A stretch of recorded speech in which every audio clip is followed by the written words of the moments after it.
Jaya Radha Madhava Kunja Bihari Jaya Radha Madhava Kunja Bihari Jaya Radha Madhava Kunja Bihari Jaya Radha Madhava Kunja Bihari Gopi Janabalabha Giridharhari Gopi Janabalabha Giridharhari Jaya Gopi Janabalabha Giridharhari Gopi Janabalabha Giridharhari Yasoda Nandana Braja Janaranjana Yasoda Nandana Yasoda Nandana Braja Janaranjana Yasoda Nandana Yamuna Tira Bonachari Yamuna Tira Bonachari Yamuna Tira Vanachari Yamuna Tira Jaya Radha Madhava Kunja Vihari Jaya Radha Madhava Kunja Vihari Jaya Radha Madhava Kunja Bihari Jaya Radha Madhava Kunja Bihari Gopi Janabalabha Girivardhari Gopi Janabalabha Girivardhari Gopi Janabalabha Girivardhari Gopi Janabalabha Yasoda Nandana Braja Janaranjana Yasoda Nandana Braja Janaranjana Yasoda Nandana Braja Janaranjana Yasoda Nandana Yamuna Tira Vanachari Yamuna Tira Vanachari Yamuna Tira Vanachari Yamuna Tira Hare Krishna Krishna Krishna Hare Hare Hare Rama Rama Rama Hare Hare Hare Krishna Krishna Krishna Hare Hare Hare Rama Rama Rama Hare Krishna Krishna Krishna Hare Hare Hare Rama Rama Rama Hare Hare Hare Krishna Hare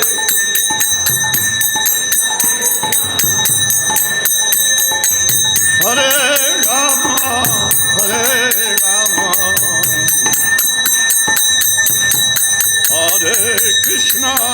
Hare Krishna Krishna Krishna Hare Hare Hare Rama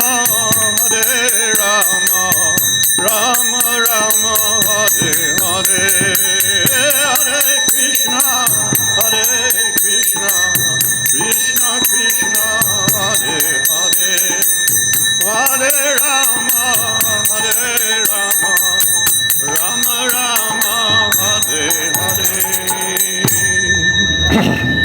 Jayam Vishnupad Balamang Sapari Bhajakacharya Statara Satasri Sriman His Divine Grace Srila A.C. Bhakti-Vedanta Swami Srila Prabhupada Ki Nantakori Vaishnava Ki Namacharya Srila Haridas Thakur Ki Rimshikaho Shri Krishna Chaitanya Prabhu Nityananda Sri Advaita Gadadhar Sri Vasari Gaur Bhakta Shri Sri Radha Krishna Go Gopinath Shaima Kunda Radha Kunda Giri Govardhan Ki Sri Vrindavan Dham Ki Sri Navadip Dham Ki Gangamai Jamunamai Ki Tosi Maharani Ki Bhakti Devi Ki Samaveda Bhakta Brinda Ki Gaur Premanandi Hari Hari Bol. All glories to the assembled devotees. All glories to the assembled devotees. All glories to the assembled devotees. All glories to Sri Sri Guru and Gauranga. Hari Hari Hari.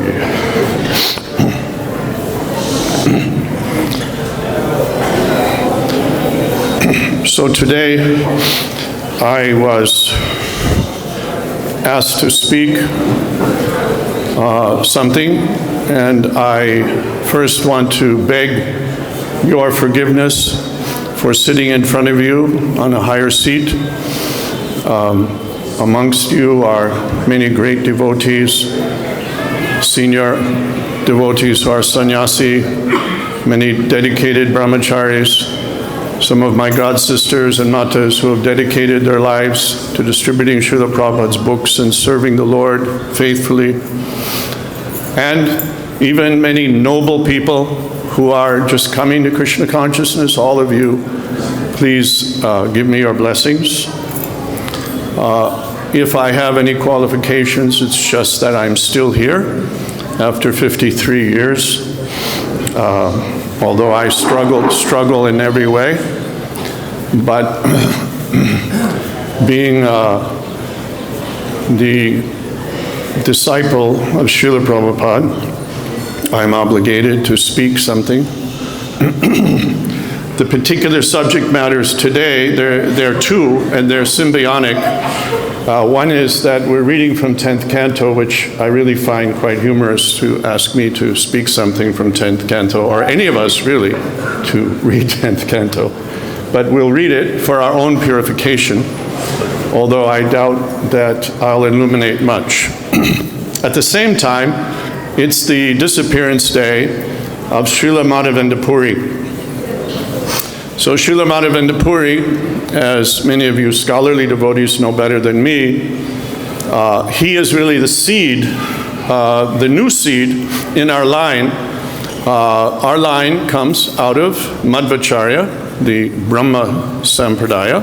There are 4 Sampradayas, Vaishnava Sampradayas, which are meant to illuminate the Kali Yuga. And out of those Sampradayas, very specifically, the Sri Sampradaya, which you still see very strong in South India. You know, they wear that very big Vaishnav tilak, Sri Sampradaya. So their mood is quite different. They worship the Lord as Lakshmi Narayan, primarily. And in Madhva Sampradaya, originally, which you still see in South India, especially Udupi Krishna, he's a cowherd boy. You don't see Sri Radha in that line. Now, Mahaprabhu took 2 items of philosophy from each of the 4 Sampradayas, and actually the worship of Sri Radha and Krishna came from Nimbarka Sampradaya, which comes from the 4 Kumaras originally. So Nimbarka Sampradaya, I don't know if all of you know this, is probably numerically more prominent in Vrindavan, almost equal to Gaudiya Sampradaya.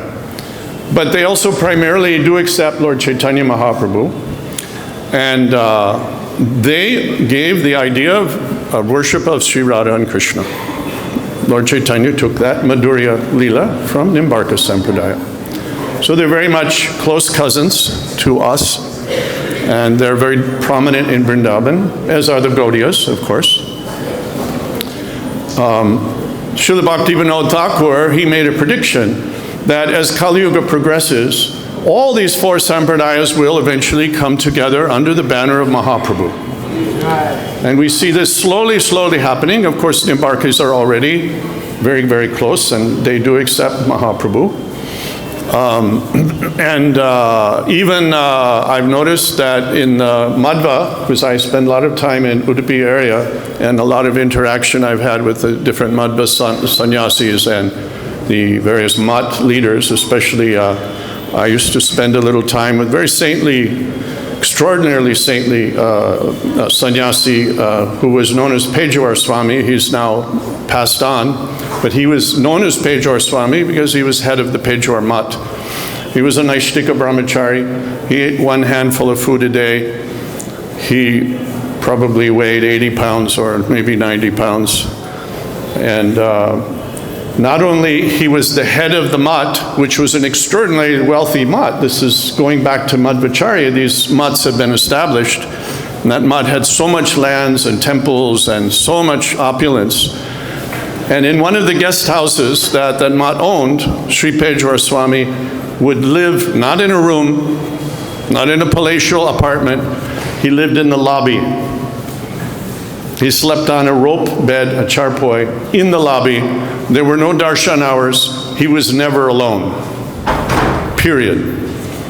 So there was no blemish on his reputation whatsoever. What to speak of his actual actions? The sannyasi has an obligation not only to his actions, but to his reputation, because he represents the lineage very prominently. So I'm mentioning Sri Pejawar Swami because he, in his last years, on the podium in front of thousands of Madhvas, him being the most prominent Madhva in South India, in all of India, he spoke on the podium that Lord Sri Chaitanya Mahaprabhu is Krishna himself. That was a shock for the Madhvas. He had been associating with Gaudiya devotees, and he became convinced. And he further, in another announcement, declared Srila Prabhupada as Shaktivesh avatar. So there's an indication that this, and he turned to his juniors before he died, and when he announced it, and he said to them, and from now on we will all accept this, isn't it? And they very meekly, yes, Swamiji. So this is that prediction, you see, of Bhaktivinoda Thakur, they're coming. And I could speak more about the Sri Sampradaya, but I'll just move on from this point. So in the line of Madhva, this idea of Madhurya Ras and what to speak of Vipralamba, the mood of separation, that was not there. They worshiped the Lord as cowherd boy. Udupi Krishna is a cowherd boy. So where did this come from? We're in that line, Madhva line. Where did it come from? So it came from Sri Madhavendra Puripad, who we're supposed to remember today. And it's a very interesting coincidence that these verses that we're going to cover briefly in the Bhagavatam deal with the mood of Vipralamba, of separation. So that this, of course, Bhagavatam verses preceded Madhavendra Puri, but that mood was not fully embraced by the Madhvas or by any of the Sampradayas. So Madhavendra Puri is called the seed in this tree of Vipralamba. The tree was Ishwarapuri. Madhavendra Puri was the seed. His disciple Ishwarapuri was the tree. And the fruit of that tree is Chaitanya Mahaprabhu. So we are enjoying that fruit, totally unqualified, with no precedent, with no reason, except the incredible kindness of Srimati Radharani, who has completely overwhelmed Sri Krishna. And he has manifested in a golden form. So you may recall that in pastimes of Mahaprabhu, I believe, correct me if I'm wrong on anything, please, but I think it was Balabhacharya who brought forward a poem, and there was some question about whether he had followed the conclusion of Sridhar Swami. Sridhar Swami is maybe, I don't know, 700-800 years prior to Lord Chaitanya, but he had been considered a major authority on the Shastra, on all the Shastras, right? And many scholars even consider that he might be a Mayavadi because he wasn't so clear about his position. So there was some debate. There's still some debate. But Mahaprabhu insisted that you must take the conclusion of Sridhar Swami and not offend, right? So when Jiva Goswami was writing Sandarbhas, he had to prove the position of Lord Chaitanya. So how does he do it when Srila Sridhar Swami says that there are only 3 Yuga avatars? There's white, red, and black. And the black avatar, Yuga avatar, is the Yuga avatar for 2 Yugas, Dwapar Yuga and Kali Yuga. Oh, how does he do that? How does he explain Lord Chaitanya without offending Sridhar Swami, as was demanded by Chaitanya Mahaprabhu? So he very sublimely and very beautifully extracted the truth of it by saying, yes, as said by Srila Sridhar Swami, the Yuga avatar for Dwapar Yuga and Kali Yuga is black. But in Kali Yuga, he gets touched by the mood of Sri Radha and he gets a golden covering. But he's still the same. So this is the proper, of course, not only etiquette, this is the actual truth. That,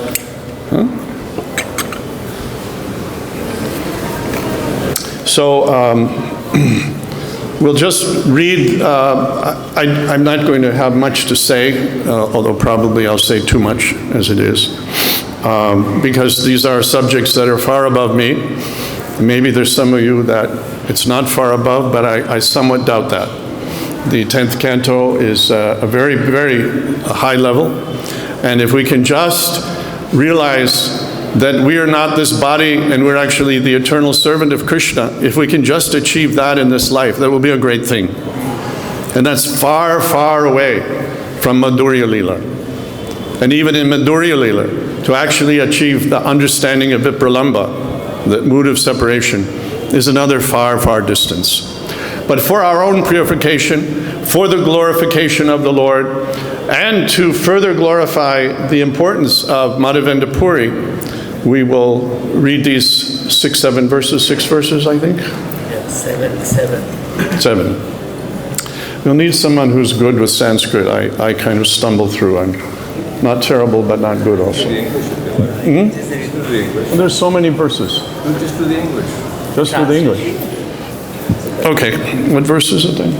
Number 1. Start with 1. I don't know if the book was open. Okay. Chapter summary is also there. Read the chapter summary and then 1 through 7. Did you have it marked? Show them where it is. Talking too much, my brain gets a little scrambled. Okay. So this is chapter 32 of 10th canto. It's titled here, The Reunion. I'll read the summary. This chapter describes how Sri Krishna manifested himself in the midst of the gopis who had become extremely disturbed by their separation from him.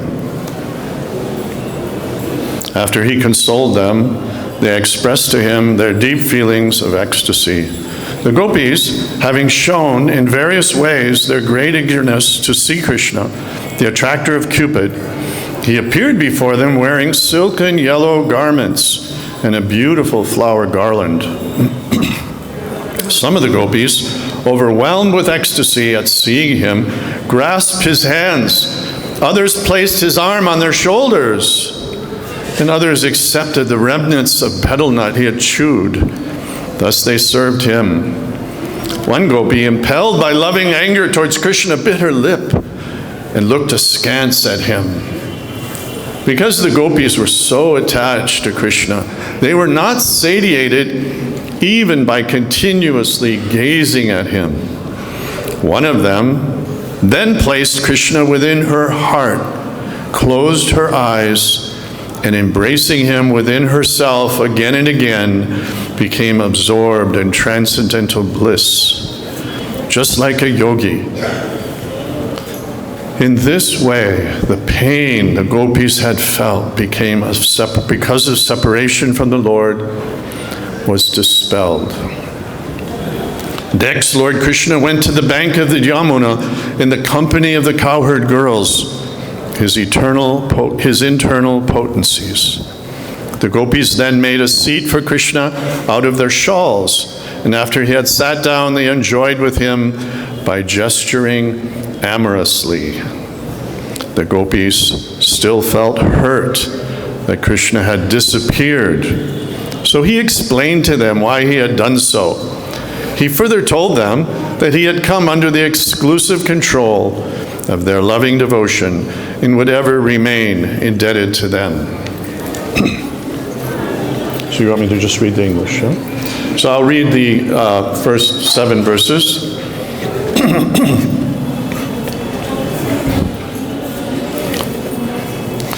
Sukadeva Goswami said, "O king, having thus sung and spoken their hearts out in various charming ways, the gopis began to weep loudly. They were very eager to see Krishna. Then Lord Krishna, a smile on his lotus face, appeared before the gopis. Wearing a garland and a yellow garment, he directly appeared as one who can bewilder the mind of Cupid, who himself bewilders the mind of ordinary people. When the gopis saw that their dearmost Krishna had returned to them, they all stood up at once, and out of their affection for him, their eyes bloomed wide. It was as if the air of life had re-entered their bodies."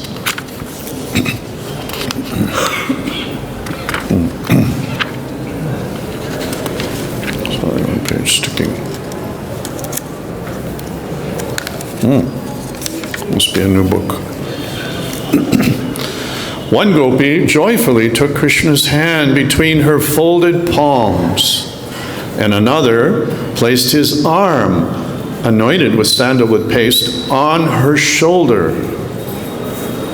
A slender gopi respectfully took in her joined hands the betel nut he had chewed, and another gopi, burning with desire, put his lotus feet on her breasts. One gopi, beside herself with loving anger, bit her lips and stared at him with frowning eyebrows, as if to wound him with her harsh glances. Another gopi looked with unblinking eyes upon his lotus face, but even after deeply relishing its sweetness, she did not feel satiated, just as mystic saints are never satisfied when meditating upon the Lord's feet. There's a brief mention in a purport here that Srila Vishwanath Chakrabarti explains that the analogies given here of saintly persons meditating upon the Lord's feet is only partially applicable, since the ecstasy the gopis felt when Krishna came back was actually unparalleled. Sri Vishwanath Chakrabarti also reveals that this particular gopi is the most fortunate of all. Srimati Radharani. So, this person, this amazing person, this undefinable person, who has so many beautiful names, Gopal, Krishna, Vasudev, Giri, Hari, Gopinath. I don't think the modern feminist ladies would appreciate this person very much, because he is certainly taking every advantage. And he is certainly the high object of all the ladies' devotion.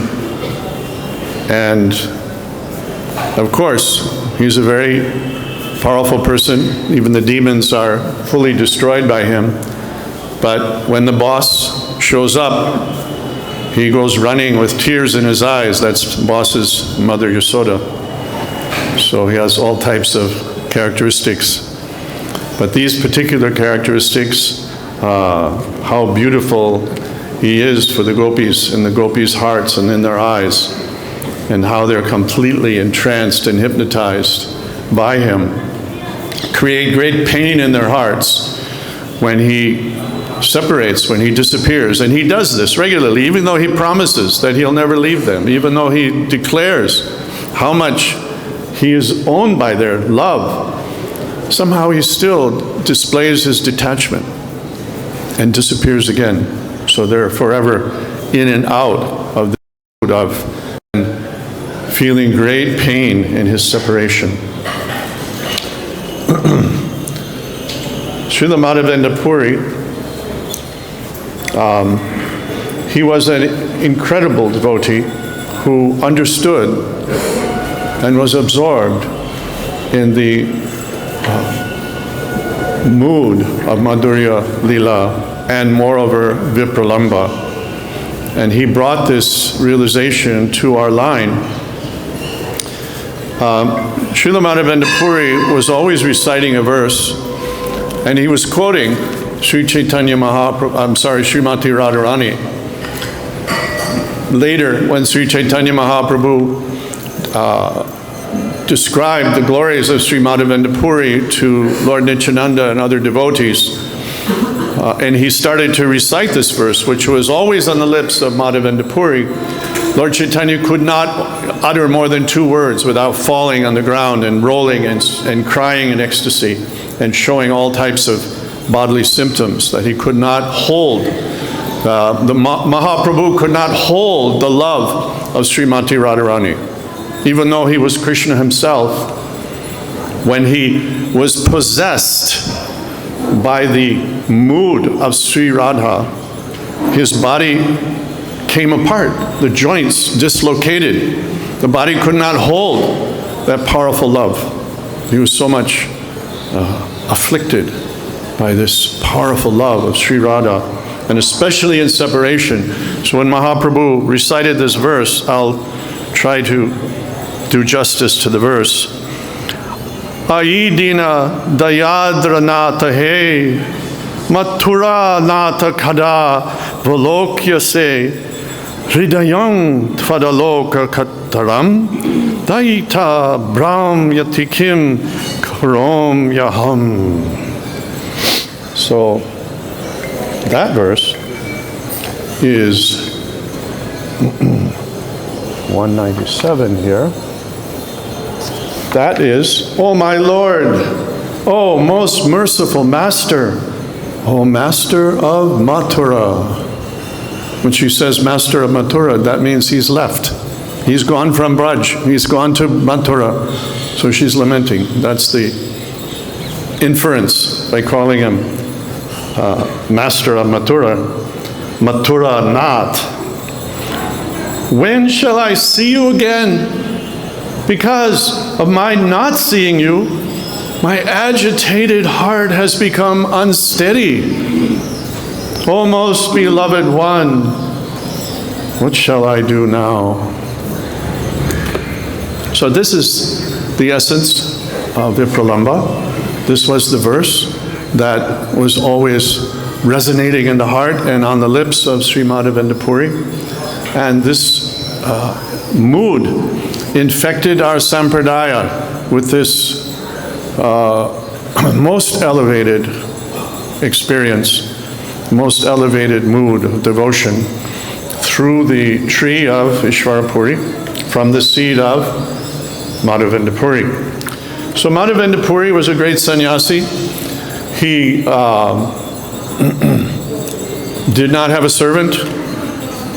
He traveled alone. He was extremely austere. It was said he did not like that people knew that he was little advanced. So he used to go away from those places because he found it a disturbance to his actual devotion. So this is the actual mood of sannyasi. As we see in our line, Mahaprabhu took sannyas from the Sankaracharya line. And some may casually think, well, there wasn't really a sannyas in the Gaudiya, in the Vaishnava lines. They were more, but no, there was a reason. There was a reason. The Sankaracharya line is extremely austere sannyas.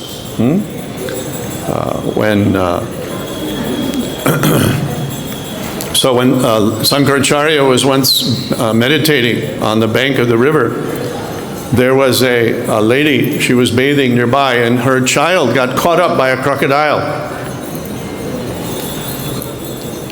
And Sankaracharya simply sat and continued his meditation. And the people who were coming and running and seeing, and they said, what kind of sadhu are you? You have no sympathy for this mother. No. He had no sympathy. He was actual sannyasi. They have no daughters. They have no mothers. They have, only mother they bow to. That's a mistake, excuse me. They don't bow to the father anymore, but they do bow to the mother. Right? But this is sannyas. This is the kind of sannyasi that Mahaprabhu established. In his example, Chota Haridas. Chota Haridas was just begging Madhukari from an old woman. And when he committed suicide, Mahaprabhu said, good. Good. And then, because knowing the standard of Kali Yuga, he then forbade sannyas. So such a high standard. I'm simply trying to tell something, truth. And Srila Prabhupada once remarked that my godbrothers, they have criticized me on many counts, but on one they are correct, that I have given sannyas to many young men. Right? So this is a very, very elevated position in society, highly respected, because it keeps that standard of total detachment, actually being exited from the material world in the sense that they are socially dead. Right? So this understanding should be clear. It should be there. And Siddhanta Saraswati, of course, reinforced it very clearly. So Madhavendra Puri, it's very difficult for us to understand his renunciation today because we don't see it. Yeah? Traveled alone, on foot, all across India. And whenever he was being honored or worshipped, he moved away from that place. He found it uncomfortable.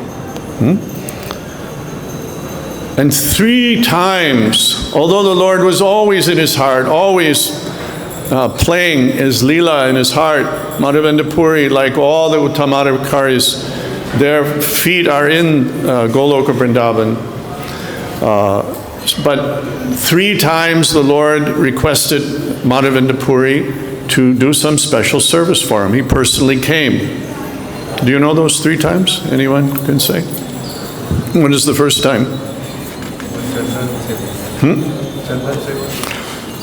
So the Chandan Seva is the second time. The first time. That's why he's temple president. He knows these things. I'm going away. You're trying to glorify me. I'm going away. So the first time was when he was at Govardhan. And the Lord came and said, go in this bush. This little boy came and pointed. The little boy came, Krishna himself, and said, here, take me out of this bush. So he took him out of this bush and built a temple for him on Govardhan. And they had an incredible installation. Not only Pancha Amrit and Panchagavya. Panchagavya means the 5 ingredients of the cow, right? And how many of us understand the importance of cow? Our God is cow herd. He's Gopal. And he's so auspicious that if we go to the toilet, before we touch the deity, we have to take a full bath and put on clean clothes. But the urine and the stool of the cow is put upon the deity. So cow is so auspicious. So, and then after bathing with Panchagavya and Panchamrit, then the Lord ordered, Madhavendra Puri ordered so many pots to be brought from Govindakund to cool the Lord down and cleanse the Lord, right? So thousands and thousands of pots. There was a worry that maybe Govindakund would be emptied. So many, all of the locals came from some far distance, and they were all bringing pots up to bathe the Lord and cool him down, but still he wasn't fully cooled. And then the Lord said, I need some chandan to cool me down. And now India at that time, there were no highways, there was no Amazon, there was no mail service like that. No? Maybe amongst the royals they could have some horsemen take their message here and there, but for the common people, no such thing. So how do I get this chandan? It grows in Kerala, and it's especially stockpiled at Puri. So then he walked to Puri, right? And that was a big adventure altogether. How far do you think it is? What do you think that experience is? To walk barefoot through the jungles. By the time the British left India, India was still 70% forest cover.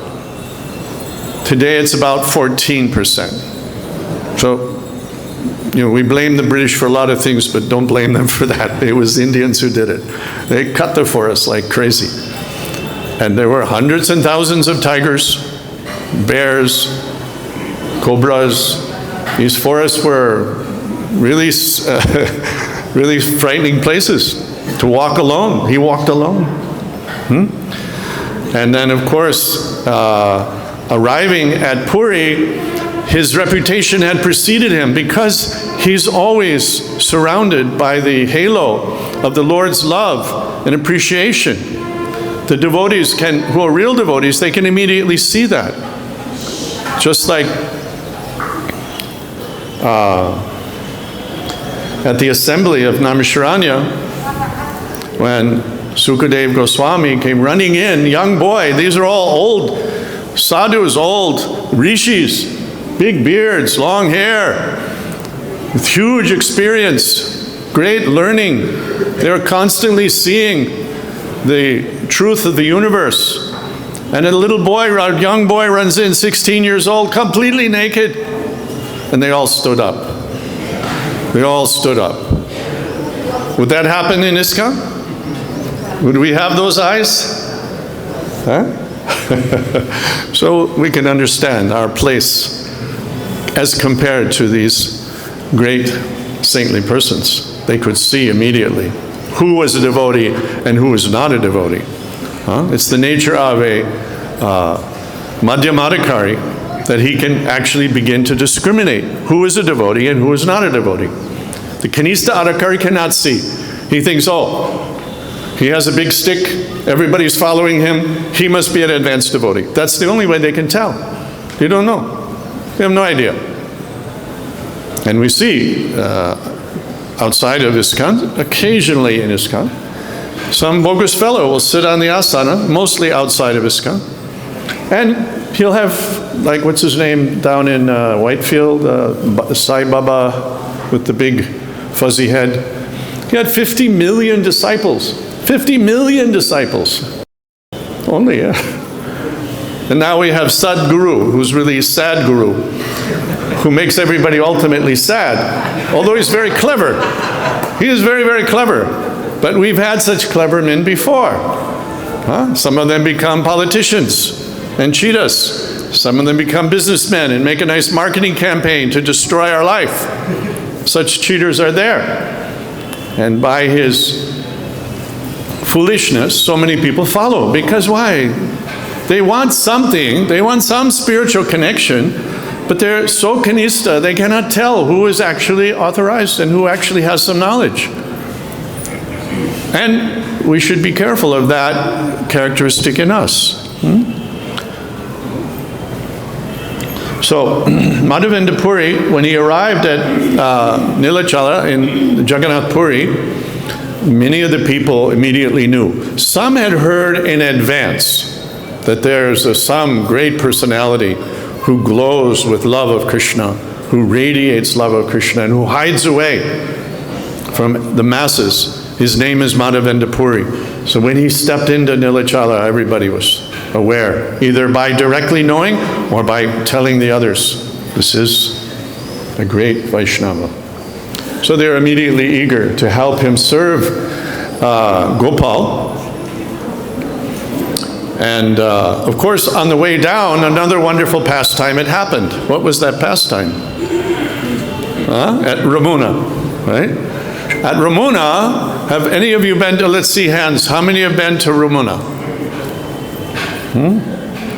Not very many. It was a very important place for the Gaudiya Vaishnavas, very important. Srila Prabhupada actually sent me there. He said, I cannot go. This was in 1977 when I was traveling with him, most of 77.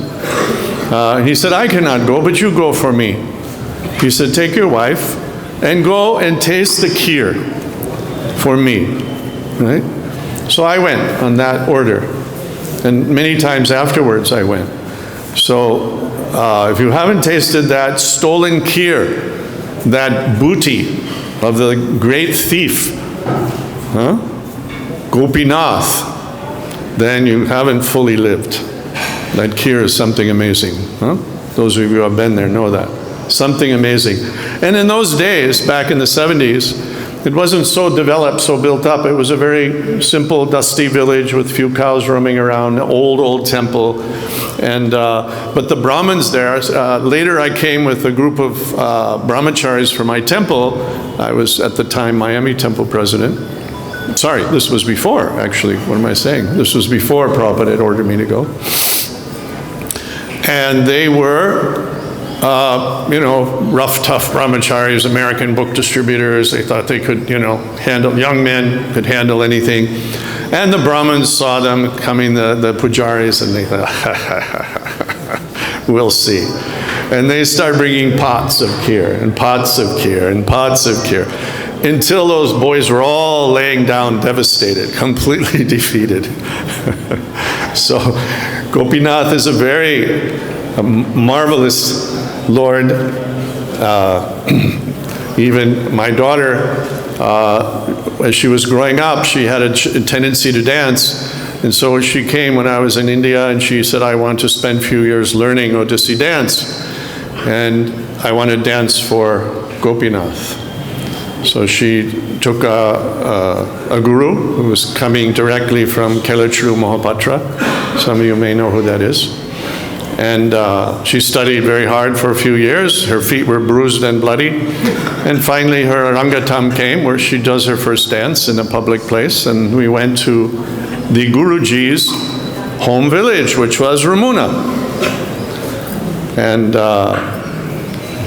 when she danced, of course, the girls are always a little late. That's a famous thing about ladies. They're always a little late. So, and more so, they were putting on all these, decorations that the Odissi girls put on. So they were very late. And by the time the performance started in the Darshan Mandap in front of Gopinath, the bells rang, the doors closed. Oh, so she danced. And then later, I was sitting next to Guruji, was singing, playing for the other girls to dance, and I saw my daughter crying in the back. I thought, what's the matter? You danced nice, great. And she said, no, the doors were closed. So anyway, such is the nature of Gopinath, that he draws our hearts, he causes us to feel great love. And so it was with Madhavendra Puri when he came and saw Gopinath. He was thinking, what wonderful seva these Brahmins, these pujaris are giving to Gopinath. They're creating this incredible kheer. I wonder what that formula is. I wonder what that recipe is. I wonder how to make it for my Lord back at Govardhan. So in that mentality, he was so humble and so advanced that he worried that perhaps I've created an offense by wondering how it tastes. And of course he ran away. He went off and he was feeling very bad. Slept, just pulled his chadar over by a tree, just curled up like he normally did. This was his standard of sannyas. He didn't look for a home. Right? He looked for a tree. And he curled up in his chadar and he took rest. And of course, we know the story, most wonderful story. Gopinath stole the last offering, some pot from the last offering, and put it behind his foot. The Brahmin had a dream that it was there. Gopinath told him, go call Madhavendra Puri, he's a sannyasi, he's out in the village. Kheer was given. So what a devotee, who the Lord is so eager to interact with, to make sure he has the kheer. And then back to Nilachala, he's gathering the sandalwood, and on returning, he had one mound. One mound is, I think, about 82 pounds in today's measurement. It was called a mound. So he had one mound of sandalwood and something like 8 ounces of camphor. Those were the ingredients he was bringing back for his Gopal at Govardhan. But then on the way, of course, if you've ever traveled to Puri, you have to travel through Balasore. Balasore means Bala Krishna, right? So that's the train stop. If you're taking the Puri Express from Calcutta, it always stops at Balasore. And Balasore is just maybe, I don't know, 10, 12 kilometers from Ramuna, right? So if you ever get on that side, please go to Ramuna. Take darshan of Ramuna and beg and crawl on the ground for a small spoonful of that kheer, and you'll immediately feel completely attached to the Lord Gopinath. So Madhavendra Puri returned to Ramuna on his way. This is the course to travel if you're coming back to Vrindavan and Govardhan. Because there, Vrindavan is in the northern area, and Puri is very south, no? Orissa is very south, so you have to come up that way. So upon arriving, he got this dream that his Lord at Govardhan, again, now the Lord comes to him. And he's always telling him different things, do this, do that, no? So now he's gone all the way to bring him with so much trouble, traversing through the jungle, walking on thorns, stones, hot sand, for months perhaps. How long does it take? It's 1,000 miles. It's a long way. Yeah? And now he's coming back after so much carrying these. Now he has 2 assistants who are helping to carry it. He didn't carry the 84 pounds alone. He had some assistants. They were sent from Puri. And now the Lord tells him something else. He said, no, I'm the same Lord here. So you just give these ingredients to me as Gopinath. So the Lord keeps coming, telling this, that. And it's the nature of the Lord. It's not that we just get into a mechanical mode of service. This is also a very neophyte mindset. It may be required in this sadhana bhakti to get in a very consistent, purifying mindset. But as one makes a little progress, he starts realizing that the desire of the Lord is dynamic. It's constantly moving. The opportunities to serve come from all different directions, and we never know. Somebody may come in front of us and ask a question we never expected, and this may be the golden opportunity of our life to serve this person who may be so much above us that by offering some words from our parampara that will bless us. So the Lord's will is always dynamic. It's never predictable. And this is the problem the gopis are having here. Now they're absorbed in enjoying, but some of them are remembering, this fellow is a big cheater. He's going to leave me again. And so they're a little angry still. They're not so easily going to just get over it. You know, the one gopi, she's biting her lip and she's looking at him from the side, eyes like this, you know. What kind of fellow are you? You think you can just come back? Suddenly everything's forgiven? Nothing doing. You still, you have something to pay here. I've been giving my heart and soul, right? So the Lord is always full of surprises. And ultimately, devotional service. Real devotional service means it's a dynamic living mood, and always depended on the Lord. When Srila Prabhupada was lying here in his last visit to Vrindavan, of course before he moved into his eternal form, the leader of New Vrindavan, they were building a big palace for Prabhupada, you probably know this, and he came to see Srila Prabhupada. I was there, and he said, Srila Prabhupada, look at these photos, we're building a beautiful palace for you. And Prabhupada glanced at the photos and he said, oh, we will see which palace Lord Krishna wants me to stay in. Well, this was his actual mood. It wasn't a planned, clever response. He was, in that last months, he was basically just open and transparent. His real heart was so easy to see.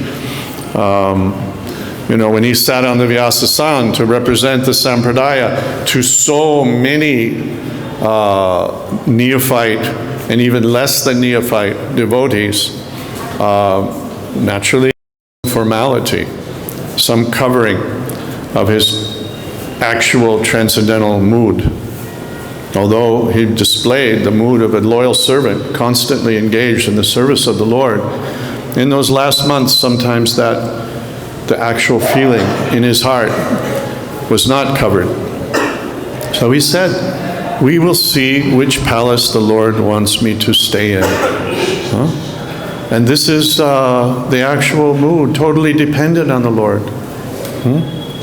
And helpless. The gopis are helpless here in these verses. Now they're enjoying, but just in the first verse, they were suffering like anything. They could hardly breathe at times.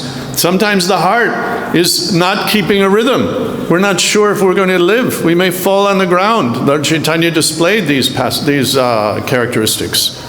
The body couldn't stay together. The joints would come disjointed. This comes from the mood of Vipralambha.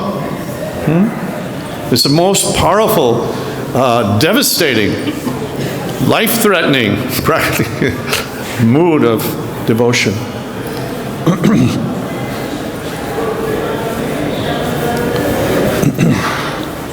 What time is this? Few minutes to 9. 8:57. So again, I'm really sorry to speak in front of senior sannyasis and many of you. Perhaps there are some comments or questions that would enlighten this discussion. Temple President Prabhu. Sometimes from Calcutta they go to Haridwar to worship the Ganges, or people go to pilgrimage places here, there, and everywhere. So if one stayed, like say we're here in Vrindavan and you're obviously a very highly spiritual, Srila Prabhupada's here, and so is there more benefit in traveling to places of pilgrimage, or just if you're in one place of pilgrimage you could reap the same benefits, or should we endeavor to keep going here, there, and everywhere for pilgrimage purposes when we're already in pilgrimage in one place? Well, I think, so Prabhu was asking, is it better to travel around or better to stay in one place? I think for us, we don't have to look at sort of the broader Vaishnava way or even the broader Hindu way, so to speak. We have to look at our way, right? And in Vrindavan, Srila Prabhupada had commented to us because he saw in the beginning there was a tendency to roam around. Prabhupada said to us, this is your Vrindavan, Krishna Balaram temple. He said, they will not understand you, and you will not understand them. Okay? So that was somewhat of a warning. Of course, when you go in groups of devotees with some senior devotee and you're worshiping these different pastimes in a sangha, then that's a marvelous thing, right? and to attend to all types of different places of pilgrimage if the opportunity comes. But primarily, we are supposed to preach. So, yes, we chant japa. We chant 16 rounds or more, no? But unless you're extremely advanced, while you're chanting, the mind is always moving away. And you're always pulling it back. It's a constant fight, no? It's off to the marketplace, or it's doing some management of something, or it's just the nature of the mind that it wanders, no? But when you preach, the mind has to focus. Otherwise, it's quite embarrassing, no? If you just ramble on something stupid, it's quite embarrassing. So at least even out of pride, I want to focus a little and say something correct. Or more advanced level is that I actually feel some compassion. I actually want to help this person. Don't worry about me. I'm a hopeless case. But if I can help the devotees, and that's the case just now, today, I'm a hopeless case. But many of you will someday go back to Godhead, and at least if you send me a postcard, I'll be lifted up. I'll be encouraged. So, serving the devotees and serving the pious by speaking, that is our mission. That is the mission that Srila Prabhupada gave us very specifically, right? So there is a tendency to look to the broader Vaishnava community, the broader Sadhu community, and even the broader Hindu community. But be careful of that, because that is not where you will be saved. You will be saved from this Guru Varga, from this family of gurus. Srila Prabhupada came and saved you. There are many other great acharyas, many great sadhus. You'll see them passing throughout India, incredibly elevated. But the Lord did not send them for you. He may have sent them for you to see, to encourage you, to offer pranams to beg that someday I could have such tapasya, such sincerity. That fine. But just remember who came to save you. That person was assigned by the Lord. That person is named A.C. Bhaktivedanta Swami Prabhupada. He is the Acharya forever of the ISKCON establishment. He is the Acharya. And he is our ultimate shelter. There are many, in a lawn of grass, you see a lot of small little blades of grass, like so many devotees. And then sometimes there are some bushes that give shade also. So many senior devotees, sannyasis, even gurus, siksha gurus, even diksha gurus, they come up. But the big tree that gives all shelter, that gives all auspiciousness, that makes this whole garden come alive, that's the Acharya Srila Prabhupada, nobody else. So this is our line, and we stay in our family. If a lady is married to a wonderful husband, and he gives her beautiful children, fabulous life, leaves her very well cared for in the hands of her son and with sufficient money, whether he takes sannyas or he dies, why should she go somewhere else? Is it not an insult to the husband, though he didn't take care of me properly? Isn't it an insult? She should honor. He gave me everything. He did all his duties and more. He was the perfect husband. So Srila Prabhupada is that perfect acharya. He gave us everything. Don't wander here and there. You're a fool to wander here and there. You'll lose the great treasure. Just go deeper and deeper into the service described by Srila Prabhupada in our line, our Guru Varga.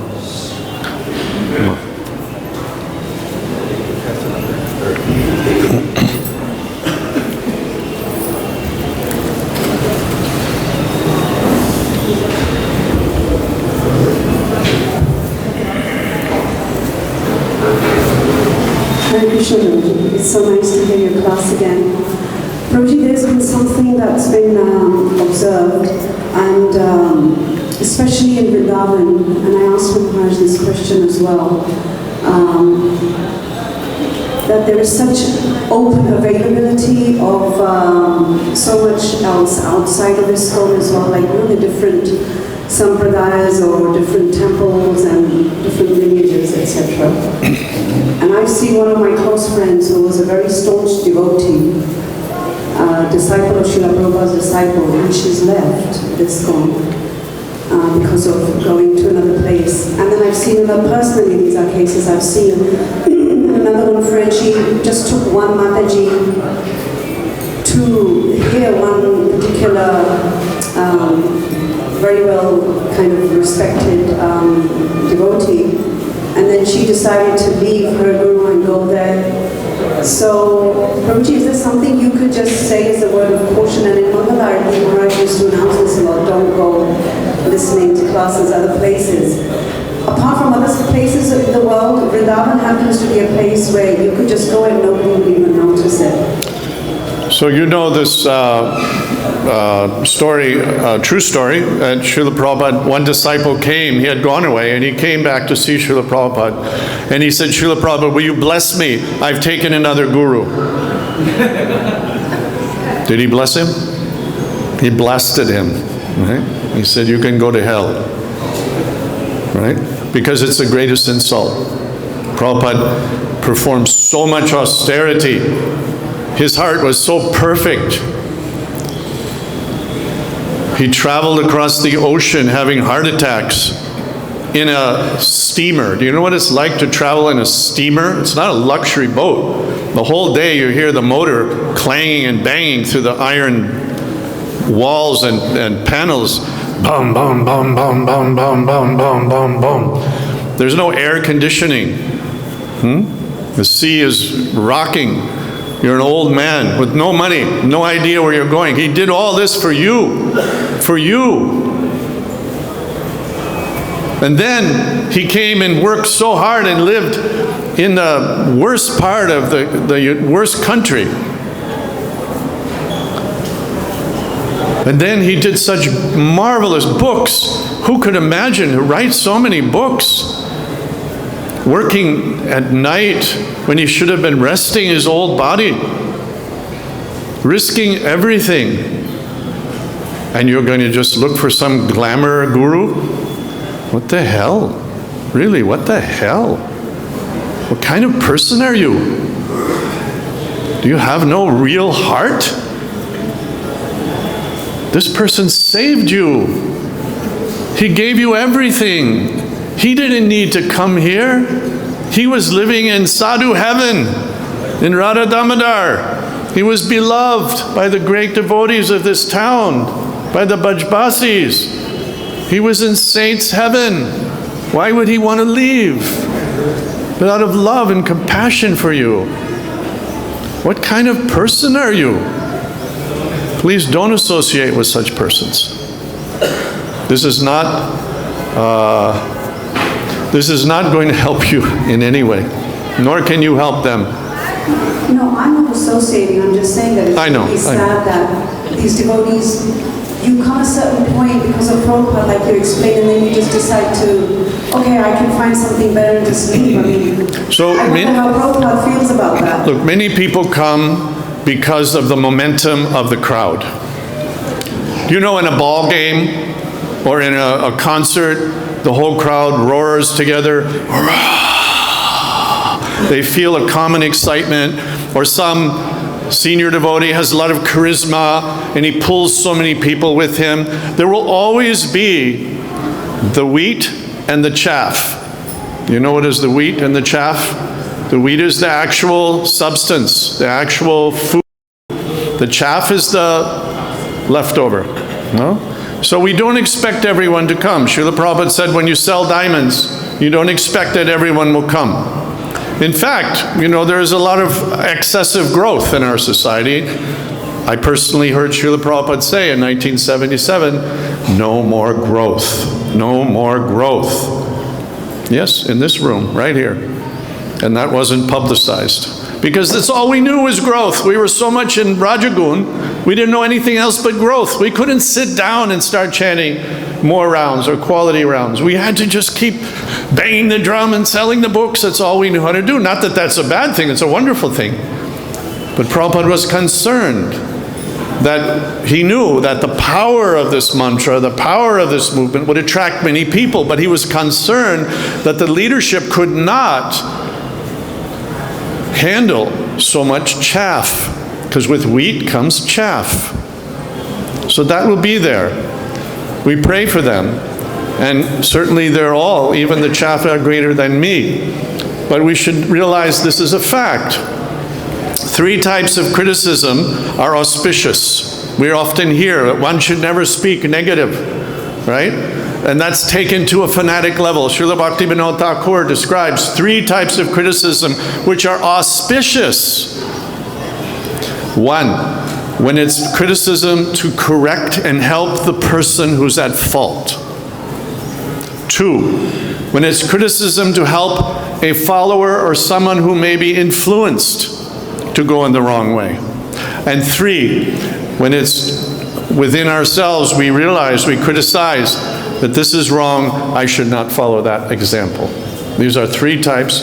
And Srila Prabhupada said, spiritual life is not for the unintelligent. It is not a sentimental process. It's an intelligent process. And one has to cut the knot. Ahankar is to cut the knot. And that means you have to discipline the senses, you have to discipline the mind. This is the hardest lesson. And watch the mind wander. As soon as you're wandering, you pull it back, but preach, and that will help you. That alone will help you the most. Just preach, whether it be book distribution, speaking to other devotees, or going out and preaching. So, Prabhu asked, is it better to stay here? It's better to preach, whether here or somewhere else. So, I'm 72 years now, 53 years in the movement, and I'm very fallen, a useless person, I have so many failures in my history, but still I try, because I have firm faith in Srila Prabhupada, I have firm faith in the holy name. And you'll notice, I'm here maybe a week, a month, I'm out preaching. I'm not supported by ISKCON, I'm just preaching because I have to preach. I go out into the villages and I preach because they're ready to hear a fool like me. They're such simple and kind people that they'll allow me to speak something. So I preach. That's the remedy for the poison that's infiltrated our being, is to preach, to describe the glories of the Lord. So I maybe went adrift here, but if there's anything else I can say, please guide me. Thank you all very much. Very kind of you. Vanchakalpa, Triyubhascha, Kripa Sindhubhyevacha, Patitanam Pavanebhyo, Vaishnavebhyo, Namo Namaha. Jai, Jai, Srila Prabhupada. Hare Krishna, Hare Krishna.